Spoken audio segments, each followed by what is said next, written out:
नमो अरिहन्ताणं नमो सिद्धाणं नमो आर्याणं नमो वज्रायाणं नमो वै सव्यसाहुणं मङ्गलं भगवान् वीरो मङ्गलं गौतमो गणी मङ्गलं कुन्दकुन्दार्यो जैनधर्मोऽस्तु मङ्गलं सर्वमङ्गलमाङ्गल्यं सर्वकल्याणकारिकं प्रधानं सर्वधर्माणां जैनं जयतु शासनं सर्वव्यापैकचिद्रूप स्वरूपाय परात्मने सोपलब्धि प्रसिद्धाय ज्ञानानंदात्मने नमः। नए प्रज्ञापन में पेज नंबर 31 अस्तित्व नय का वर्णन चल रहा है। इसमें कल 3 प्रकार के निश्चय और व्यवहार की चर्चा हुई थी। उसमें पहले ये बात आई थी नंबर 1 में कि आत्मा स्वयं विकारी परिणाम करता है, ऐसा बताने के लिए निश्चय कहा, विकारी परिणाम है ना, और उसमें कर्म के उदय को निमित्त है ऐसा ज्ञान कराने के लिए उसको व्यवहार कहा। किंतु वास्तव में कर्म का उदय जीव को विकार कराता है, ऐसा वहां कहने का आशय व्यवहार का नहीं है। क्या आशय है कि जीव विकार करता है तो कर्म का उदय होता है। समझ में आ गया। नंबर 2, मोक्ष मार्ग का वर्णन चलता हो, वहां शुभ राग को व्यवहार और शुद्धता को निश्चय कहते हैं। तो यहां पर्याय की शुद्धता निश्चय और पर्याय की अशुद्धता व्यवहार, ये बताना है। और तीसरी अपेक्षा, जब द्रव्य की बात चलती हो तब अभेद द्रव्य व निश्चय और गुण पर्याय के जितने भेद पड़े वह सब व्यवहार है, ऐसा कहा जाता है। वहां अभेद व निश्चय और भेद व व्यवहार, ऐसी शैलियां, ये 3 शैलियों की कल चर्चा हुई। अब इसके बाद गुरुदेव ने कहा कि इस प्रकार जहां जो अपेक्षा हो उसे समझना चाहिए। यहां तक चर्चा हुई थी कल। अब देखो, स्वद्रव्य क्षेत्र काल भाव से अस्ति है और पर से नास्ति है। यह बात यथार्थ समझे तो सब गुत्थी सुलझ जाए। क्या गलती क्या होती है? अपने द्रव्य क्षेत्र काल भाव से अस्ति और पर के द्रव्य क्षेत्र काल पर द्रव्य क्षेत्र काल भाव की अपेक्षा से नास्ति है। अगर इतना समझ ले सारी गुत्थी सुलझ जाए। कि गुत्थी क्या है कि पर को अपना मानता है, पर से अपने में कुछ होना मानता है, अपने से पर में कुछ होना मानता है। तो ये जो सारी उलझने हैं ना, तो ये अगर ये बात समझ में आ जाए कि भाई पर से मेरा अस्तित्व है ही नहीं, तो जिससे मेरा अस्तित्व है ही नहीं उससे मेरा कुछ भी हो या मैं पर में कुछ भी कर दूं, कि इस बात के लिए कोई गुंजाइश नहीं रहती है ना। तो ये देखो, यह अस्ति नास्ति धर्म सभी द्रव्यों में है। माने ये यहां तो चर्चा आत्मा की चल रही है, इसलिए ये धर्म आत्मा के लिए लगाए गए हैं। लेकिन जो अस्ति नास्ति धर्म है, इस सारे के सारे द्रव्य में, अरे इतना है। देखो, एक एक समय के द्रव्य में ये सप्तभंगी होती है ना, सप्तभंगी, तो एक एक द्रव्य में सप्तभंगी लगेगी, एक एक द्रव्य के एक एक गुण में सप्तभंगी लगेगी, एक एक गुण की एक एक पर्याय में सप्तभंगी लगेगी, और एक एक पर्याय के एक एक अविभागी प्रतिच्छेद में सप्तभंगी लगेगी। एक पर्याय स्वयं से है, पर से नहीं, ऐसा लगेगा, सब लगेगा, सब में। इस तरह अस्ति नास्ति आदि जो भंग है ये अनेक तरह से बनते हैं। इस तरह यह अस्ति नास्ति धर्म सभी द्रव्यों में, जीव, पुद्गल, धर्म, आकाश, काल, सब में है। यानी प्रत्येक द्रव्य अपने अपने द्रव्य क्षेत्र काल भाव से अस्ति रूप है और पर के द्रव्य क्षेत्र काल भाव से वह नास्ति रूप है। मैंने अपना द्रव्य अपने द्रव्य की अपेक्षा से द्रव्य है और पर की अपेक्षा से वह अद्रव्य है। आ गया? अपने क्षेत्र की अपेक्षा से क्षेत्र रूप है और पर की अपेक्षा से अक्षेत्र है। अपनी अपेक्षा से काल है, पर की अपेक्षा से अकाल है। अपनी अपेक्षा से भाव है और पर की अपेक्षा से अभाव है। ऐसा लगेगा। यहां आत्मा के अस्तित्व धर्म की बात चलती है, प्रत्येक वस्तु में अस्ति नास्ति आदि परस्पर विरुद्ध दो शक्तियां वे वस्तु को सिद्ध करती हैं। देखो ये अनेकांत की परिभाषा में ये बात आई है कि अस्ति नास्ति आदि परस्पर विरुद्ध दो शक्तियों का एक साथ प्रकाशित होना, उसका नाम अनेकांत है। तो वे वस्तु को सिद्ध करती है। अस्ति धर्म ना हो तो द्रव्य की सत्ता कैसी है ये पता नहीं पड़ेगा, और नास्ति धर्म ना हो तो पर की मिलावट को आप रोक नहीं सकते, तो भी द्रव्य की सत्ता कैसी है, मूल सत्ता कैसी है वो पता नहीं पड़ेगा। तो अस्ति धर्म अपने चतुष्टय में वस्तु को जीवंत रखता है, और नास्ति धर्म पर के प्रवेश का निषेध बोल्ड है एक तरह से कि तो अपनी सत्ता में प्रत्येक वस्तु सुरक्षित है, ये अस्ति और नास्ति धर्म सिद्ध करते हैं। वे वस्तु को सिद्ध करती है, इसलिए कहा ना वस्तु में वस्तुत्व को निपजाने वाली। अस्तित्व नास्तित्व आदि परस्पर विरुद्ध शक्तियों का एक साथ प्रकाशित होना। अनेकांत के दो अर्थ हैं। अनेकांत माने एक तो होता है अनेक प्लस अंत, और एक अस्ति नास्ति माने जब परस्पर विरुद्ध धर्मों की चर्चा करनी होगी तब तो बोलेंगे अस्ति नास्ति आदि परस्पर विरुद्ध धर्मों का एक साथ प्रकाशित होना, उसका नाम अनेकांत। और जब अनंत धर्मों की चर्चा करनी होगी तो फिर अनेक अंत माने वस्तु में अनेक धर्म होना, यह वस्तु का अनेकांत स्वरूप है। वे वस्तु को सिद्ध करती हैं। विरोधी शक्तियां ऐसी नहीं होती कि एक दूसरे का निषेध करें, माने अस्ति नास्ति दोनों परस्पर विरुद्ध लगेगी, लेकिन विरुद्ध लगने के बाद भी विरोधी नहीं है। विरुद्ध है लेकिन विरोधी नहीं है। विरोधी मतलब जैसे चूहे बिल्ली का बैर होता है, ऐसा बैर उन दोनों शक्तियों में नहीं है। दोनों उस वस्तु के स्वरूप को सिद्ध कर रही है, वस्तु के स्वरूप को समझ लो सुरक्षित कर रही है, बता रही है कि यह वस्तु का स्वरूप है, तेरा स्वरूप ऐसा है और ऐसा नहीं है, ऐसा है ये अस्ति और ऐसा नहीं है ये नास्ति। ये वस्तु के स्वरूप को सिद्ध कर रही है ना? विरोधी नहीं है एक दूसरे के, विरुद्ध है लेकिन विरोधी नहीं है। यदि एक धर्म दूसरे धर्म का निषेध करे तब तो वस्तु ही अनंत धर्म वाली सिद्ध न हो। अस्ति धर्म और नास्ति धर्म दोनों परस्पर विरुद्ध होने पर भी वस्तु में दोनों एक साथ विद्यमान है। और इसलिए देखो ये समय सार की 47 शक्तियां हैं, तो उसमें एक परस्पर विरुद्ध धर्मत्व शक्ति नाम का एक शक्ति है। परस्पर विरुद्ध धर्मत्व शक्ति तो मतलब क्या है कि परस्पर विरोधी प्रतीत होने वाले, विरोधी है नहीं लेकिन परस्पर विरोधी प्रतीत होने वाले धर्मों को एक साथ धारण कर सके, ऐसी आत्मा में एक शक्ति है। क्योंकि अभी तो अपने को अस्ति नास्ति आ रहा, अभी काल अकाल देव पुरुषार्थ ये सब आएंगे ना, जब अलग अलग देव नए, पुरुषार्थ नए, काल नए, अकाल नए, निश्चय नए, व्यवहार नए, है ना, स्वभाव नए, अस्वभाव नए, सर्वगत नए, असर्वगत नए, ये जब आएंगे सब तो अपने को लगेगा कि ऐसे दोनों एक साथ कैसे हो सकते हैं, कि यही तो वस्तु का स्वरूप है।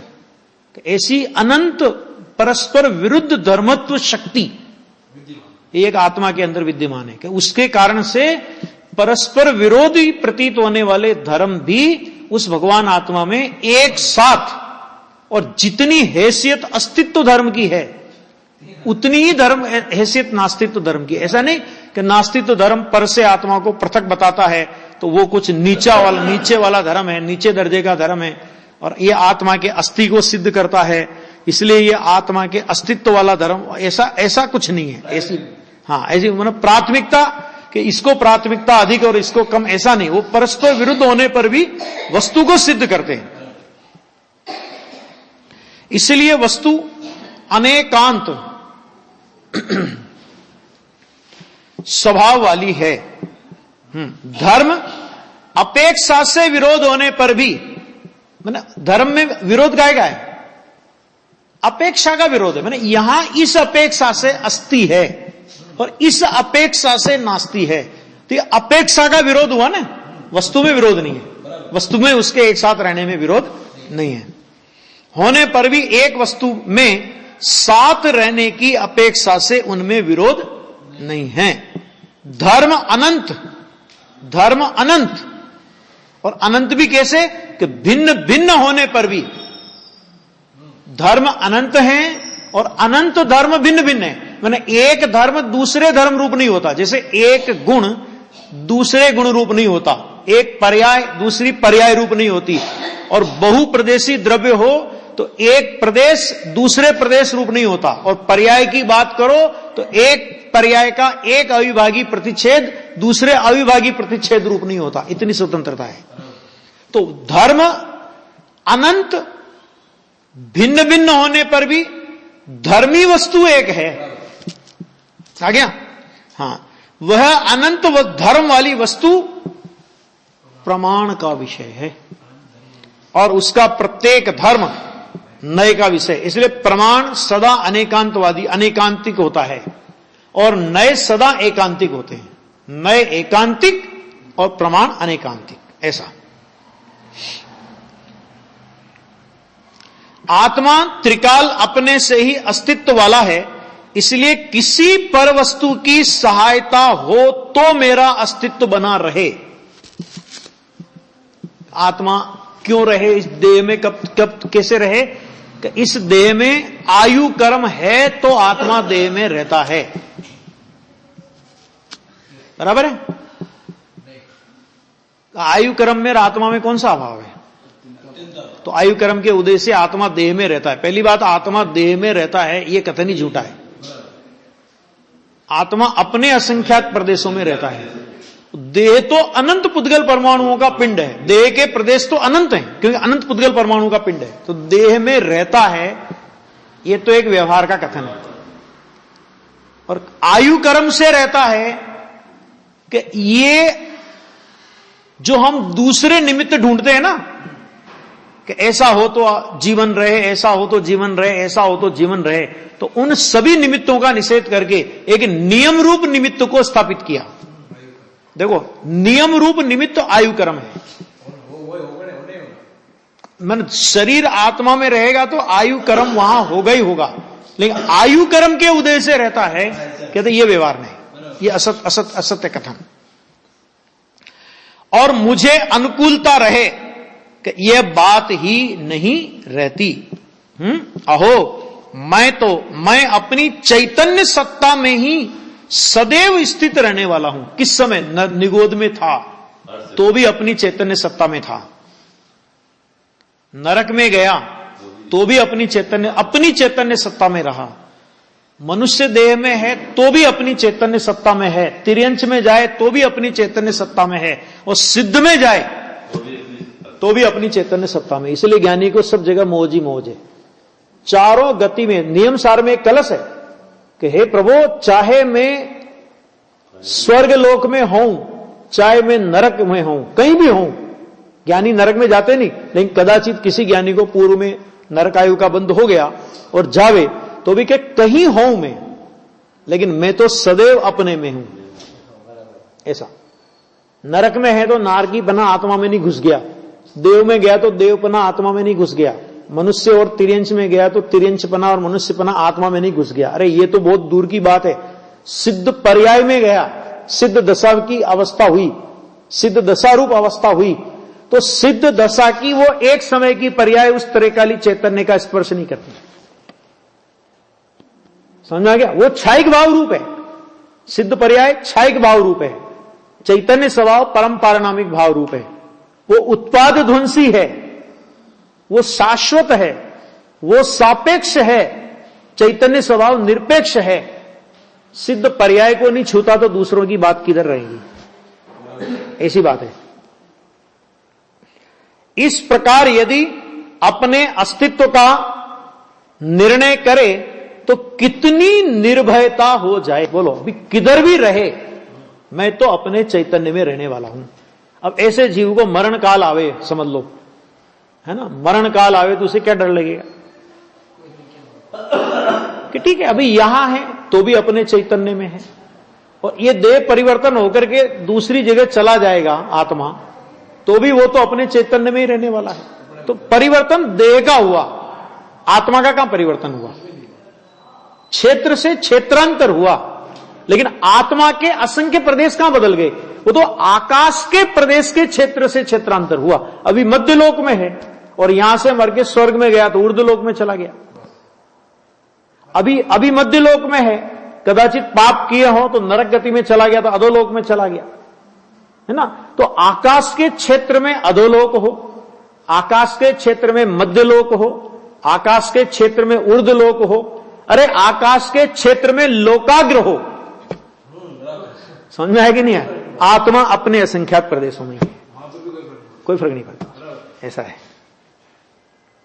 कितनी निर्भयता आ जाए, जगत का कोई भी प्रतिकूल संयोग आकर मेरा नाश करेगा अथवा मुझे हैरान करेगा, यह भय दूर हो जाए। जंगल में मुनिराज बैठे होते हैं, है ना, कितने कितने भयंकर भीषण उपसर्ग होने पर भी रंच मात्र भी चैतन्य से चलायमान नहीं होते। उसके पीछे बल किसका है? ये बल है कि मैं तो अपने चैतन्य में हूं, ये दूसरी पर वस्तु तो मुझे छूती नहीं।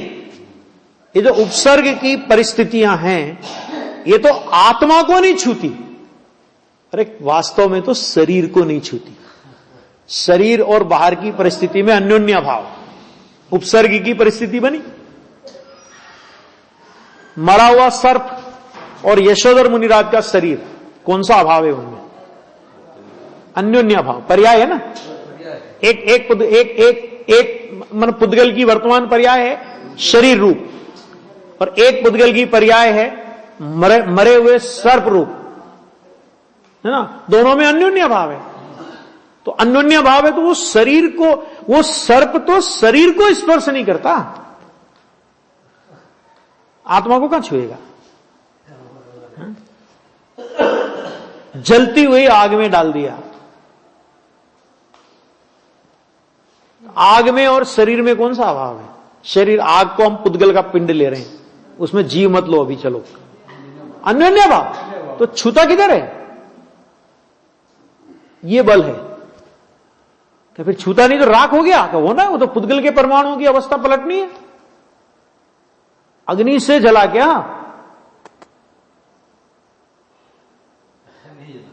सोचो जरा क्या बोले अभी। ये है तत्व। छठी गाथा पढ़ो। जलने योग्य पदार्थ के आकार होने से उसको दहन कहा जाता है, तथापि उसे दाह्यकृत अशुद्धता नहीं है। जलने योग्य पदार्थ, उस पदार्थ में जलने की योग्यता हो तो अग्नि को निमित्त कहा जाता है, लेकिन निमित्त से उसमें वो अवस्था हुई है कि ये बिल्कुल झूठ है। अब कौन माने ये बात? आ गया? ऐसा है भैया। ऐसा भय दूर हो जाए।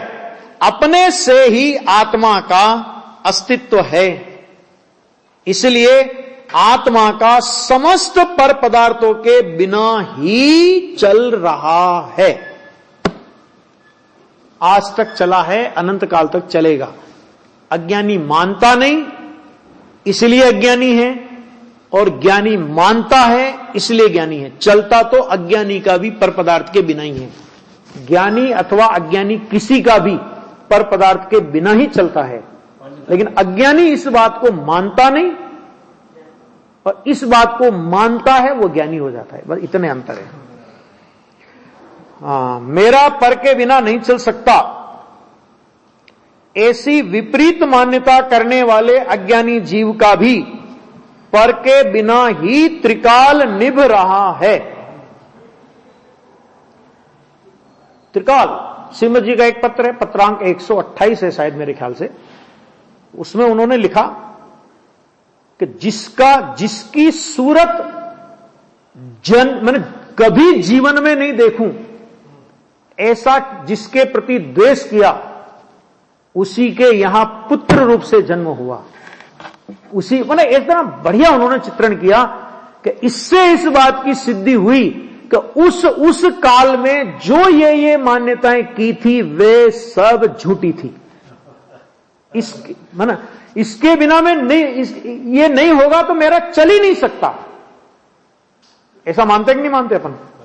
ऐसा नहीं होगा तो मेरा चल ही नहीं सकता, और वो संयोग चले जाते हैं और अपन रहते हैं। इसका मतलब क्या हुआ कि जिस समय यह माना था कि इस संयोग के बिना मेरा नहीं चल सकता, तो वो अभिप्राय उस समय भी झूठा था कि नहीं था? क्योंकि वो संयोग तो चला गया, तू तो है ऐसा। बहुत अच्छा है। देखो त्रिकाल निवराय अपनी पर्याय में उसने राग के बिना अनादि काल से नहीं चलाया, ये बात बराबर है कि अनादि काल से राग के बिना नहीं चलाया, माने चलता तो राग के बिना भी है, लेकिन अनादि काल से राग के बिना नहीं चलाया, मतलब राग किए बिना एक समय भी रहा नहीं अभी तक। तथापि द्रव्य स्वभाव में तो राग नहीं है, भले ही पर्याय में अनादि काल से एक समय के लिए भी राग का अभाव नहीं हुआ, तो भी द्रव्य स्वभाव में अनादि काल से ही राग का अभाव है। जिस समय पर्याय में राग का परिणमन है उसी समय द्रव्य स्वभाव में राग का अभाव है। पर्याय में राग के बिना चला नहीं और द्रव्य स्वभाव में राग घुसा नहीं। आ गया? तो कितना वज्रमय होगा द्रव्य स्वभाव, कितना वज्रमय होगा। तो अनादि काल से एक एक समय करके पर्याय में राग की धारा चल रही है और द्रव्य स्वभाव ने उसे अपने में प्रवेश नहीं दिया। कितना वज्रमयी तत्व है। त्रिकाली तत्व राग के बिना ही निभ रहा है। राग के काल में पर्याय में राग हो उस समय भी द्रव्य स्वभाव में राग नहीं, इसलिए वो तो राग के बिना ही निभ रहा है। ऐसा समझे तो स्वभाव सन्मुख होकर राग से पृथक हो जाए, पर से पृथक तो है ही। पृथक किससे होना कि पर्याय में राग है, तो राग से पृथक होने की बात है। पर से तो तीनों काल पृथक है, पर का तो आत्मा में प्रवेश है ही नहीं। द्रव्य क्षेत्र काल भाव से भी पर तो पृथक है। पर पदार्थों की तो आत्मा में नास्ती है, लेकिन पर्याय में राग की एक समय की अस्थि है। तो ये बात समझेगा तो उस पर्याय में जो एक समय की राग की अस्थि है, कहते वो राग भी खत्म हो जाएगा। यहां प्रमाण के विषयभूत पूर्ण वस्तु का वर्णन होने से राग को भी आत्मा का धर्म, धर्म माने वीतरागी परिणाम नहीं, आत्मा का धर्म माने आत्मा ने उस काल में धारण किया हुआ भाव, आत्मा का स्वभाव। स्वभाव का मतलब क्या है यहां? वो त्रिकाली स्वभाव नहीं, यहां राग का एक समय का पर्याय का स्वभाव है। राग माने उस समय उस राग भाव रूप से वो पर्याय परिणमित हुई है, इसलिए वो आत्मा, पर्याय चूंकि आत्मा की है तो इसलिए उसको बोलेंगे आत्मा का स्वभाव। स्वभाव माने स्वभाव, अपना भाव कहेंगे। किंतु उसे जानने का फल भी तो क्या करना है कि ये राग आत्मा का स्वभाव है, राग आत्मा का धर्म स्वभाव, एक पर्याय का स्वभाव है, कि ये जानने का फल क्या कि किंतु उसे जानने का फल भी तो राग रहित चैतन्य स्वभाव की ओर ढलना ही है। मैंने राग को आत्मा का स्वभाव कहा, एक समय की पर्याय का, है ना। तो ये जान के क्या जानना कि एक समय की पर्याय का स्वभाव है राग, मेरा त्रैकालिक स्वभाव नहीं है। ऐसा जानकर उस त्रैकालिक स्वभाव के अवलंबन से राग का अभाव कर दे, चैतन्य स्वभाव की ओर ढल जाए, तो राग आत्मा का है, ये जानने का फल हो। भाई बीमारी को जाना अपन ने कि शरीर में बुखार आया, उस बुखार को जानने का फल क्या है कि आज 102 डिग्री और कल 104 डिग्री हो जावे, ये फल है कि बुखार जाना। तो बुखार को जाना तो क्या जाना कि ये बुखार आई है, ये बुखार मेरा शाश्वत स्वरूप नहीं है, इसलिए दवा लेकर के इस बुखार को भगा देना ये मेरा कर्तव्य है। इसी तरह राग आत्मा की पर्याय में है, एक समय का स्वभाव है, पर्याय का स्वभाव माने अपना भाव है। ऐसा जानकर उसी समय राग का आत्मा में त्रिकाली स्वभाव में अत्यंत अभाव है, राग है ही नहीं। गुरुदेव श्री ने द्रवदृष्टि जिनेश्वर में एक बोल है बहुत अच्छा कि शरीर और आत्मा भिन्न है। कहते ये तो लौकिक नीति के वचन है, ख्याल में क्या, जो शरीर को आत्मा मानता है वो तो लौकिक में भी नीतिवान नहीं है, समझ में आ गया। लेकिन अध्यात्म नीति तो ये कहती है कि राग और आत्मा में अत्यंत अभाव है।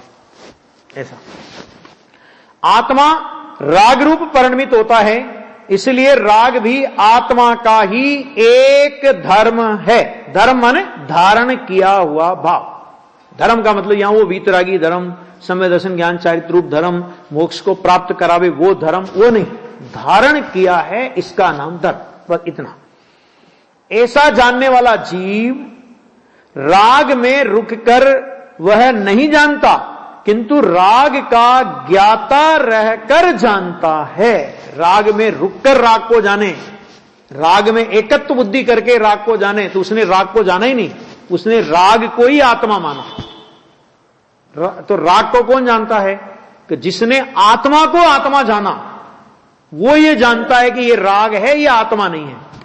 आत्मा है वह राग नहीं है, और राग है वो आत्मा नहीं है। ऐसा जाना, उसने वास्तव में राग को जाना। जिसने राग को आत्मा मान लिया, तो उसने आत्मा को, उसने राग को जाना ही नहीं, क्योंकि राग है वो आश्रव तत्व का स्वरूप है। राग किसका स्वरूप है? राग कौन सा तत्व है? राग आश्रव तत्व है, रागबंध तत्व है, आत्मा जीव तत्व है। समझा कि नहीं आ गया? राग को जानने वाला ज्ञान राग में एकाकार होकर नहीं जानता है वो, किंतु राग से पृथक रहकर जानता है। राग में एकाकार हो गया तो फिर तो रागी मान लिया ना अपने को, राग से पृथक रहकर जानता है। अब देखो नंबर 4 पॉइंट दिए इन्होंने, बहुत अच्छे 4 पॉइंट है। समस्त गुण पर्यायों का पिंड व स्वद्रव्य, अपने असंख्य आत्म प्रदेश व स्वक्षेत्र, अपनी वर्तमान समय की अवस्था व स्वकाल, और उस पर्याय के सन्मुख झुका हुआ जो त्रिकाली शक्ति रूप भाव आ गया, वह स्वभाव।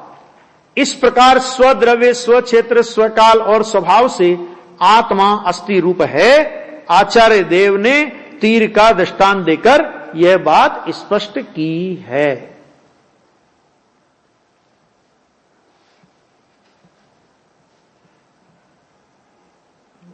फिर उसी बात को उन्होंने बहुत अच्छे से, मैं एक एक को इतनी बार इन्होंने गोल गोल के लिया है।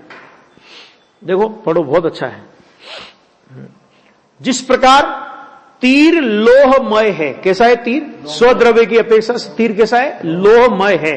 लोहमय पना वह उसका स्वद्रव्य है, तीर का, बराबर।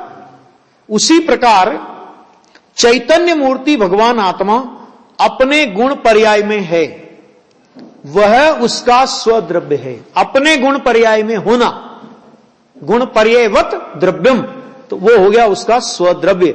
और ऐसे स्वद्रव्य से उसका अस्तित्व है, नंबर 1।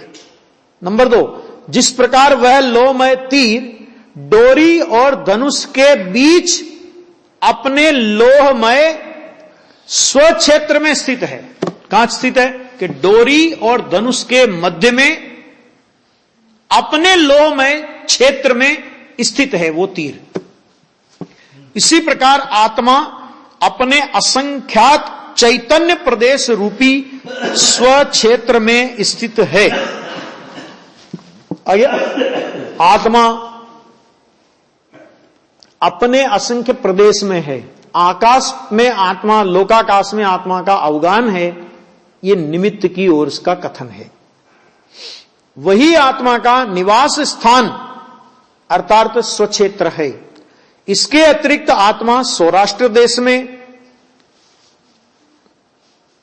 है, विद्यमान है, अथवा आत्मा शरीर में विद्यमान है, ऐसा कहना वह आत्मा का सच्चा क्षेत्र नहीं है ना। ये वह तो आत्मा से बाह्य क्षेत्र है। सौराष्ट्र क्षेत्र हो, चलो अपना मेवाड़ क्षेत्र हो, कोई भी क्षेत्र हो, अरे शरीर क्षेत्र भी जब बाह्य क्षेत्र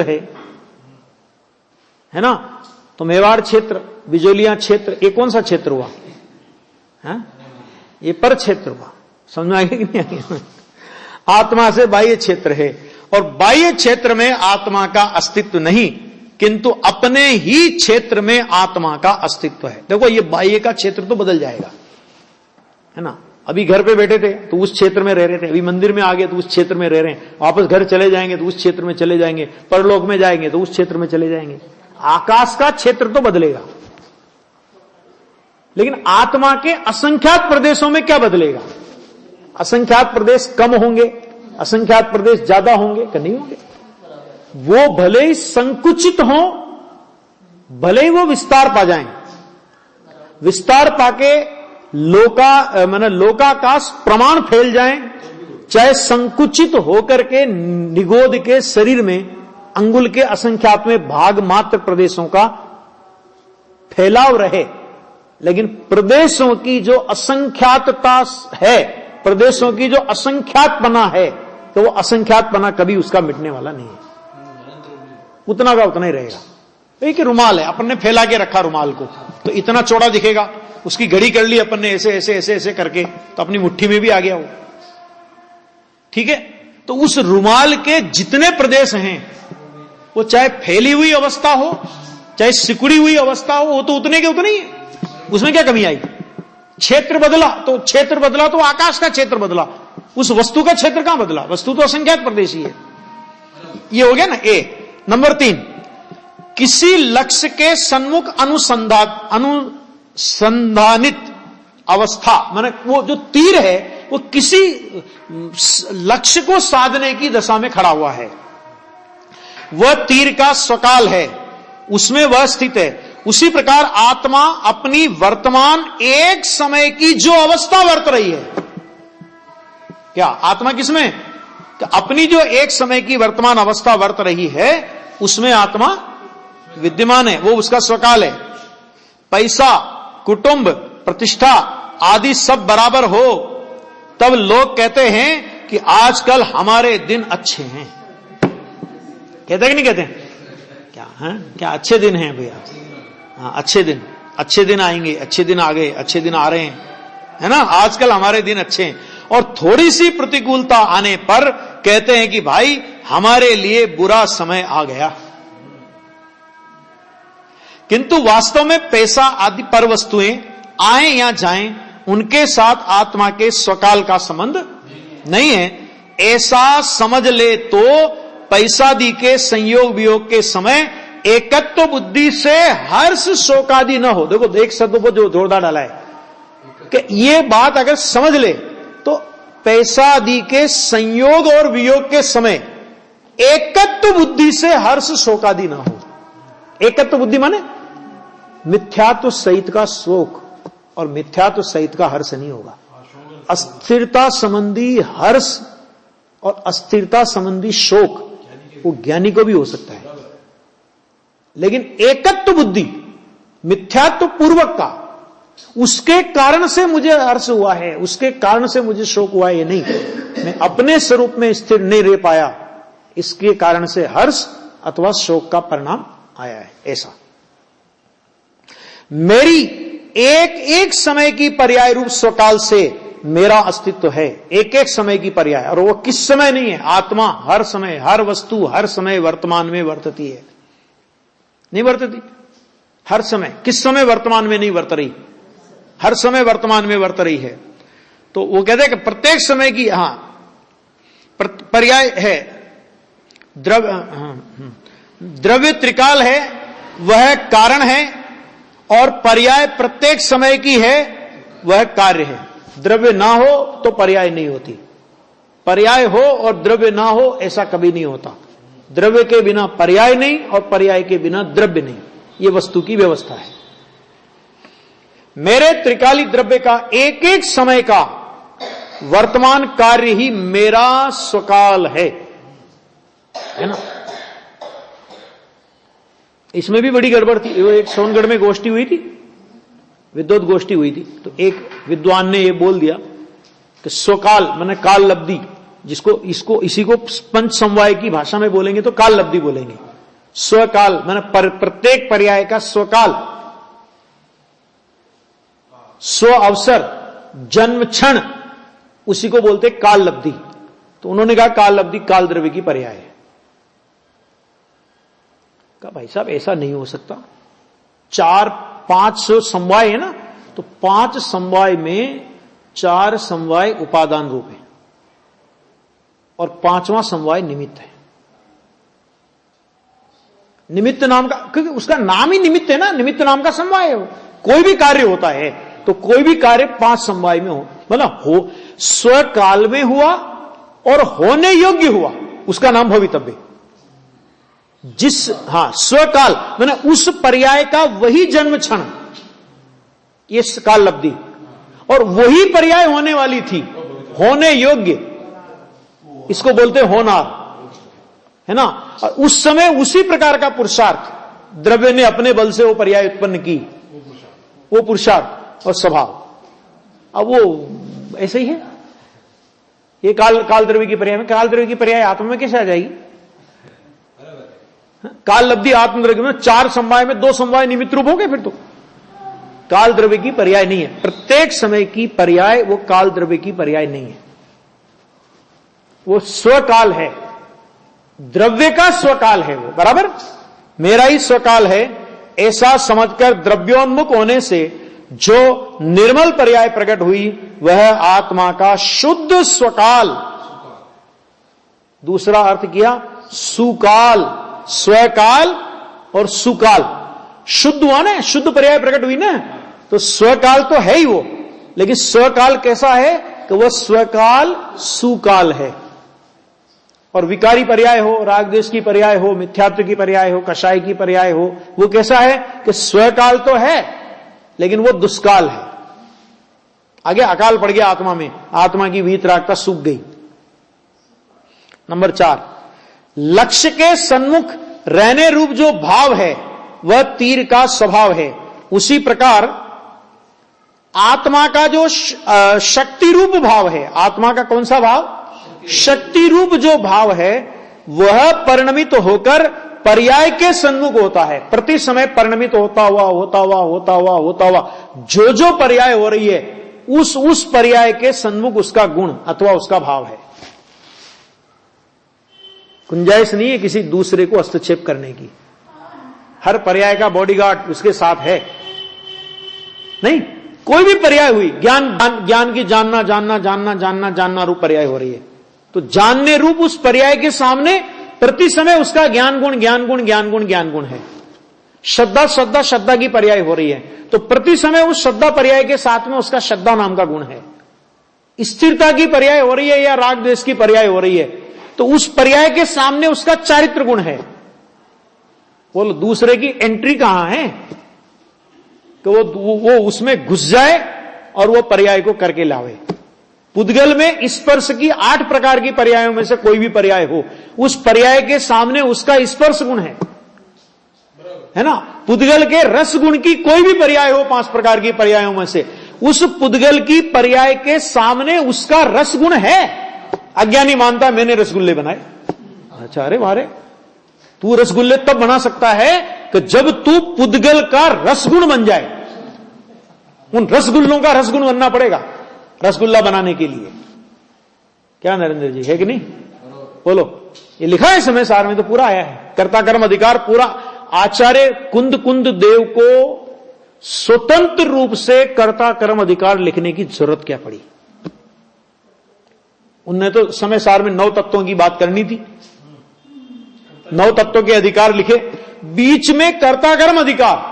और कर्ता कर्म अधिकार भी सबसे बड़ा अधिकार, माने सर्वविशुद्ध अधिकार के बाद अगर दूसरे नंबर में सबसे ज्यादा गाथाएं किसी में हैं, 415 गाथाओं में से 76 गाथाएं कर्ता कर्म अधिकार में लिखी आचार्य कुंद ने। उनको पता था कि यह बात आराम से जीव को हजम नहीं होगी, है ना। रोटी का गोल आकार बना, आटे से रोटी का गोल आकार बना, तो गोल आकार माने प्रदेशत्व गुण का परिणाम आकार है ना। तो उस आकार के सामने उन पुद्गल परमाणुओं का प्रदेशत्व गुण है।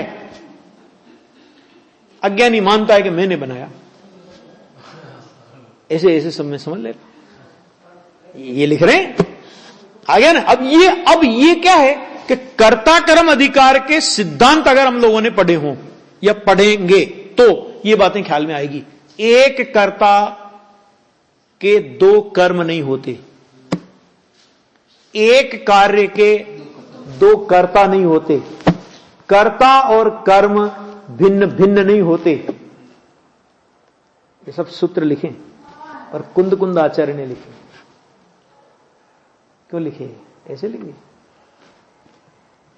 वह परिणमित होकर पर्याय के सन्मुख होता है, इसलिए प्रत्येक समय की पर्याय होने की शक्ति वाला जो स्थायी भाव यानी शक्ति है वह आत्मा का स्वभाव है। कितना स्पष्ट है बोला। कोई भी चीज का अभिमान होना है कि ये मैंने बनाया, तो ये देखो कि इसका गुण कौन सा है, कि इस द्रव्य का, इस कार्य के होने का गुण इसके साथ में ही है, मेरा कुछ कर्तव्य तो नहीं है। इसलिए अमृतचंद्र आचार्य ने समय सार, प्रवचन सार, पंचास्तिक आय की टीका लिखते हुए अंतिम कलश में ये लिखा, शब्दों से पद बने हैं, पदों से ये टीका रची गई है। इस टीका के रचने में स्वरूप गुप्त अमृतचंद्र का कुछ भी कर्तव्य नहीं है। हे जीवो, मैं व्याख्याता, मैं अमृतचंद्र आचार्य व्याख्याता, ये व्याख्यान, ये व्याख्याय ऐसा मान करके तुम मोह में मत नाचो। वो कह रहे हम तो नाचते ही नहीं है, तो हमने टीका बनाई, तो हम तो नाचते ही नहीं, लेकिन कहते तुम ये अगर मानते हो कि अमृतचंद्र आचार्य व्याख्याता है ना, शुद्ध आत्मा व्याख्यान करने योग्य है और शुद्ध आत्मा का कथन करने वाला ये समय सार जो भी इस तरह घटित किया उन्होंने, कि ऐसा मानकर मोह में मत नाचो। उनका तो गया मोह, उनका मोह तो नहीं, वो तो नहीं नाच रहे, लेकिन अज्ञानी मानता है ना। बोलने की बात अलग है, देखो भाषा ज्ञानी भी व्यवहार की बोलेगा, बोलने में व्यवहार की भाषा बोलने में ऐतराज नहीं, और मान्यता में पूरा ऐतराज। समझा गया? ये है। इस प्रकार अस्तित्व नय यह जानता है कि मेरा आत्म द्रव्य मेरे अपने द्रव्य क्षेत्र काल भाव से अस्तित्व रूप है, ऐसा अस्तित्व समझने वाले को आत्मा की स्वतंत्रता की प्रतीति होती है और पराधीनता की दृष्टि छूट जाती है। बस ये है मूल बात। अपनी स्वाधीनता, अपनी स्वतंत्रता की प्रतीति हो कि मेरा द्रव्य, मेरा गुण, तो द्रव्य को किसी ने किया नहीं, गुण को किसी ने किया नहीं, पर्याय को करने वाला दूसरा आ गया, कहां से आ गया भाई, है ना। और पराधीनता की दृष्टि छूट जाती है। कहते इसका नाम अपूर्व धर्म। अपूर्व धर्म क्यों कह रहे हैं? कि ऐसा धर्म अनादिकाल से आज तक किया तो नहीं, लेकिन सच्चाई तो यह है कि समझा भी नहीं। आ गया नहीं आ गया? देखो बात हां करना और गले उतरना, इसमें जमीन आसमान का अंतर है। अब शास्त्र सामने है तो हां तो करना पड़ेगी, लेकिन गले उतरे कि नहीं उतरे ये बात बहुत फर्क है इसमें। समझा कि नहीं? सुन, ये है इसमें। देखो अपने द्रव्य क्षेत्र काल भाव इन चारों के मेल से अपना अस्तित्व है। एक अस्तित्व धर्म में उन चारों प्रकारों का समावेश हो जाता है, बाकी एक भी बाकी नहीं रहा। इसमें अस्तित्व धर्म कहा ना, इसमें एक भी बाकी नहीं रहा, चारों का समावेश हो जाता है। स्वकाल अर्थात अपने श्रद्धा ज्ञानादि की प्रत्येक समय की वर्तमान पर्याय, उसका नाम स्वकाल है, जिसको गुरुदेव श्री बोलते थे जन्म क्षण। आ गया नहीं? फिर उसके उन्होंने बहुत नाम निकाले, माने ये तो कोई समझ लो कि एक क्रमबद्ध शब्द आया, एक क्रमबद्ध शब्द आया, और उस क्रमबद्ध शब्द में से कितने न्याय निकले। नहीं तो क्रम एक के बाद एक होती, एक के बाद एक होती, एक के बाद एक होती है, इस बात को सब स्वीकार करते थे। नहीं, इसके बाद यही होगी,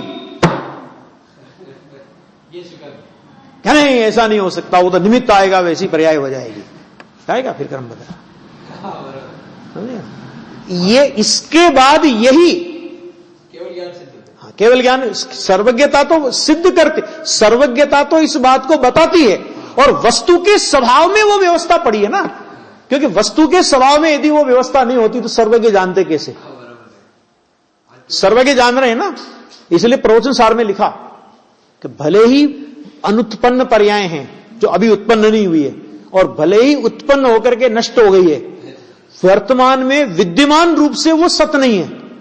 सत कौन सी है? कि वर्तमान वर्तती पर्याय सत है, भले वो विद्यमान सत नहीं है, लेकिन ज्ञान की अपेक्षा से तो वे पर्याय जो अविद्यमान हैं वे भी ज्ञान प्रत्यक्ष होने से सत ही है, है ना। और 99 गाथा अपनी प्रवचन सार की काफी चली थी। 99 गाथा में एक एक समय की पर्याय में उत्पाद वेद बताया था, एक एक समय की पर्याय में जो पर्याय जहां है, जिस पर्याय के अभाव रूप है, जिस पर्याय के उत्पाद रूप है, और अनादि अनंत पर्याय प्रवाह में जहां है वहां की वहीं है, कोई हेरफेर नहीं कर सकता उसमें। माने ना माने ये अज्ञानी की अपनी मान्यता है, माने न माने उसके लिए जगत स्वतंत्र है, लेकिन एक क्रमबद्ध शब्द में से, एक जन्म क्षण शब्द में से, एक स्वकाल लब्धि शब्द में से इतने न्यायों का स्पष्टीकरण आया, बहुत बहुत गजब का। स्वकाल अर्थात अपने श्रद्धा ज्ञान प्रत्येक समय की वर्तमान पर्याय, उसमें आत्मा, उससे आत्मा सत है, शुभ अशुभ शुभ अथवा शुद्ध भाव रूप उस समय की पर्याय में वह द्रव्य ही विद्यमान है, दूसरे का प्रवेश नहीं है। कि शुभ भाव क्यों हुआ? कि भगवान की मूर्ति देखी इसलिए हो गया।